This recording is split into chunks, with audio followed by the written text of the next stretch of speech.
আসসালামু আলাইকুম ওয়া রাহমাতুল্লাহি ওয়া বারাকাতুহু। রাসূল করিম সাল্লাল্লাহু আলাইহি সাল্লামের একজন সাহাবী ছিলেন যার নাম ছিল জুলাইবিব রাদিয়াল্লাহু আনহু। জুলাইবিব শব্দের অর্থ ক্ষুদ্র এবং পূর্ণতা প্রাপ্ত। এই নাম দিয়ে মূলত জুলাইবিবের খর্বাকৃতিকে বোঝানো হতো। তিনি ছিলেন উচ্চতায় অনেক ছোট। আনাস রাদিয়াল্লাহু আনহু বলেন, তিনি দেখতে কুষ্ঠীয় ছিলেন। রাসূল করিম সাল্লাল্লাহু আলাইহি সাল্লাম তাকে বিবাহ করার কথা বললে তিনি নিজের কুষ্ঠী চেহারার দিকে ইঙ্গিত করে বললেন, বিবাহের ক্ষেত্রে তো আমি অচল বা চাহিদাহীন। রাসূল করিম সাল্লাল্লাহু আলাইহি সাল্লাম বললেন, হতে পারে, তবে আল্লাহর নিকটে তুমি অচল নও। আবু বারজা আল আসলামী রাদিয়াল্লাহু আনহু বলেন, জুলাইবিবের বিষয়টা এমন ছিল যে সে মহিলাদের নিকটে গেলে তারা সেখান থেকে চলে যেত। তারা তাকে নিয়ে হাসি ঠাট্টা করত। তখন আমি আমার স্ত্রীকে বললাম, তোমরা জুলাইবিবকে তোমাদের নিকটে প্রবেশ করতে দিও না, কেননা সে যদি তোমাদের নিকটে আসে তাহলে অবশ্যই আমি কিছু করব। তাকে নিজের গৃহে প্রবেশ করতে নিষেধ করেছিলেন। কোনো মেয়ে জুলাইবিবকে বিবাহ করার কথা চিন্তাও করত না। কিন্তু মহানবী সাল্লাল্লাহু আলাইহি সাল্লামের দৃষ্টিতে জুলাইবিবের অবস্থান ছিল অনেক উপরে। তিনি এই সাহাবীর প্রয়োজন সম্পর্কে সচেতন ছিলেন। মুসনাদে আহমদে বর্ণিত আবু বারজা আল আসলামী রাদিয়াল্লাহু আনহু বলেন, আনসার সাহাবীদের কারো মেয়ে থাকলে তারা ততক্ষণ পর্যন্ত কোথাও বিয়ে দিতেন না যতক্ষণ পর্যন্ত এ ব্যাপারে নিশ্চিত হতেন যে রাসূল করিম সাল্লাল্লাহু আলাইহি সাল্লামের তাকে বিয়ে করার প্রয়োজন নেই। রাসূল করিম সাল্লাল্লাহু আলাইহি সাল্লাম জুলাইবিবের কথা চিন্তা করে একদিন এক আনসারীর কাছে গিয়ে বললেন, আমি তোমার মেয়েকে বিয়ে দিতে চাই। আনসার লোকটা খুবই খুশি হয়ে বললেন, হে আল্লাহর রাসূল, এ তো খুবই বিস্ময়কর, সম্মান, আনন্দ ও আমার চক্ষু শীতলকারী খবর। রাসূল করিম সাল্লাল্লাহু আলাইহি সাল্লাম বললেন, আমি ওকে নিজের জন্য চাই না। লোকটি কিছুটা হতাশ হয়ে জিজ্ঞাসা করলেন, হে আল্লাহর রাসূল, তাহলে কার জন্য? তিনি বললেন, জুলাইবিবের জন্য। এই কথা শুনে আনসার মনে মনে একটা ধাক্কা খেলেন এবং নিচু গলায় বললেন, আমি এই ব্যাপারে মেয়ের মায়ের সাথে পরামর্শ করব।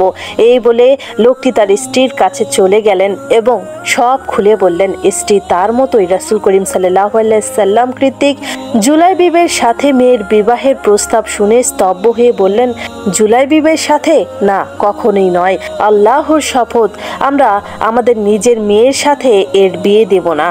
তখন সেই আনসারী তার স্ত্রীর অমতের কথা রাসূল করিম সাল্লাল্লাহু আলাইহি সাল্লামকে জানাতে যাওয়ার জন্য উদ্যত হলেন। কিন্তু তার মেয়ে, যে কিনা আড়াল থেকে সব শুনছিল, সে এসে জিজ্ঞাসা করলো, তোমাদেরকে আমার বিয়ের ব্যাপারে কে প্রস্তাব দিয়েছেন? উত্তরে মা বললেন, রাসূল করিম সাল্লাল্লাহু আলাইহি সাল্লাম তাকে জুলাইবিবের সাথে বিয়ে দিতে অনুরোধ করেছেন। যখন মেয়েটি শুনল যে প্রস্তাবটি রাসূল করিম সাল্লাল্লাহু আলাইহি সাল্লামের পক্ষ থেকে এসেছেন এবং তার মা সেটা প্রত্যাখ্যান করেছেন, তখন সে দৃঢ় চিত্তে বলল, তোমরা কি আল্লাহর রাসূলের প্রস্তাব প্রত্যাখ্যান করেছো? তোমরা কি আল্লাহর রাসূলের প্রস্তাব প্রত্যাখ্যান করেছো? আমাকে তার কাছে নিয়ে যাও, তিনি নিশ্চয়ই আমার জন্য ধ্বংস ডেকে আনবেন না।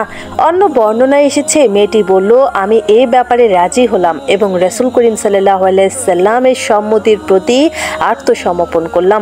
তারপর সে তার মা বাবাকে কোরআনের নিম্নোক্ত আয়াতটি শুনিয়ে দিল, আর কোনো মুমিন পুরুষ বা নারীর জন্য উচিত নয় যে আল্লাহ ও রাসূল কোনো বিষয়ে সিদ্ধান্ত নিয়েছেন তখন সে ব্যাপারে তাদের কোনো মতামত থাকে।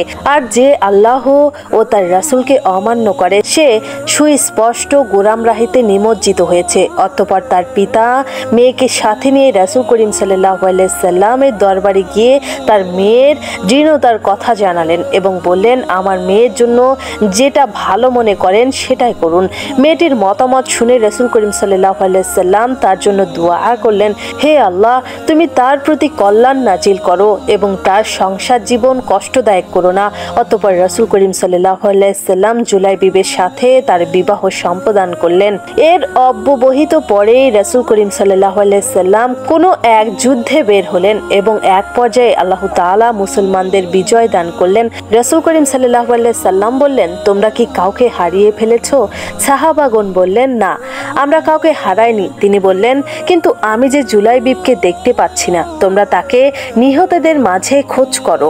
তারা খুঁজতে খুঁজতে 7টি মৃতদেহের পাশে তার মৃতদেহ পেলেন, অর্থাৎ তিনি তাদের 7 জনকে হত্যা করেছেন, অতঃপর নিজে শাহাদত বরণ করেছেন। তারা রাসূল করিম সাল্লাল্লাহু আলাইহি সাল্লামের নিকটে এসে সব ঘটনা খুলে বললেন এবং সংবাদ শুনে রাসূল করিম সাল্লাল্লাহু আলাইহি সাল্লাম সেখানে গেলেন এবং বললেন, সে 7 জনকে হত্যা করেছে, অতঃপর তারা তাকে শহীদ করেছে। জেনে রেখো, সে আমারই মতো আর আমিও তার মতো। এভাবে 3 বার বললেন। অতঃপর রাসূল করিম সাল্লাল্লাহু আলাইহি সাল্লাম তাকে নিজ কাঁধে বহন করে যথাস্থানে নিয়ে গেলেন এবং নিজ হাতে কবর খনন করে তাকে সমাহিত করলেন। সাবেত রাদিয়াল্লাহু আনহু বললেন, তখন আনসারদের বিধবাদের মধ্যে ওই মেয়েটির চেয়ে অধিক সম্পদশীলা ও দানশীলা আর কেউ ছিল না। সমাজে জুলাইবিব রাদিয়াল্লাহু আনহু ছিলেন অবহেলিত, নিগৃহীত ও নিম্ন শ্রেণীর, কিন্তু তার সততা, নিষ্ঠা, ঈমান, আমল ও আনুগত্যের কারণে মহানবী সাল্লাল্লাহু আলাইহি সাল্লামের অত্যন্ত প্রিয় পাত্র তিনি ছিলেন। ইসলামের দৃষ্টিতে তিনি ছিলেন অনেক মর্যাদার অধিকারী। ইসলামে মানুষের মর্যাদা জন্মসূত্রে অথবা দেহবল্লভী সূত্রে নির্ধারিত হয় না, বরং নির্ধারিত হয় তার তাকওয়ার ভিত্তিতে, যার বাস্তব উদাহরণ জুলাইবিবের উপরোক্ত ঘটনা।